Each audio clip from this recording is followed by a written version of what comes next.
Donc les arrivées de la façade arrivent sur ce connecteur qui est ici, dessus. Donc on va retrouver le bouton, les LED d'affichage et puis les différentes alimentations qui peuvent arriver en façade. Sur le connecteur, de toute façon, il y a un détrompeur. Ici, il y a un endroit, la pointe blanche, où il n'y a pas du tout de broche, donc on ne peut pas se tromper. Là, ici, il n'y a qu'un endroit où il n'y a pas de broche. Sur le contrôle panel, le connecteur qui est appelé contrôle panel. Et donc, on a juste à se mettre en face, bien mettre les broches, et on clipse. Voilà. Le suivant qui est à côté, le jaune, c'est le connecteur USB. C'est pour apporter les USB en façade. Donc, c'est pareil, il y a un détrompeur, il y a un endroit où il n'y a pas de broche, tout en haut à droite. Et donc là, c'est pareil aussi, on voit qu'il y a un point noir qui indique qu'il n'y a pas de broche à cet endroit-là, sur le connecteur. Donc, hop, on ne peut pas se tromper de sens. Et il s'en fiche tout seul.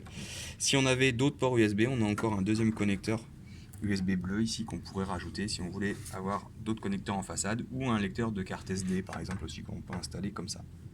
Voilà. On trouve ensuite le fil du buzzer, donc le connecteur rouge et noir à deux broches qui est le buzzer de façade. On n'est pas obligé de le connecter hein, si on ne veut pas avoir de son, mais si vous voulez avoir les sons au démarrage par exemple d'erreur système, il faudra qu'il soit connecté pour avoir les bips. Sinon, vous n'aurez pas les bips. Et puis, le dernier connecteur qui est là, qui permet d'apporter l'audio. Donc celui-ci, c'est le connecteur audio. Alors, il est long et il y a des détrompeurs de chaque côté ici qui indiquent qu'on ne peut pas le mettre dans un sens ou dans l'autre. Hein. Il n'y a qu'un seul sens qui rentre dans le connecteur. Et donc ça va vous apporter l'audio en façade. Donc, 4 arrivées de ligne, sortie de ligne, sortie audio.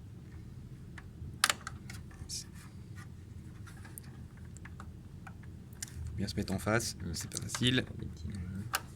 Il faut avoir des petits doigts, effectivement.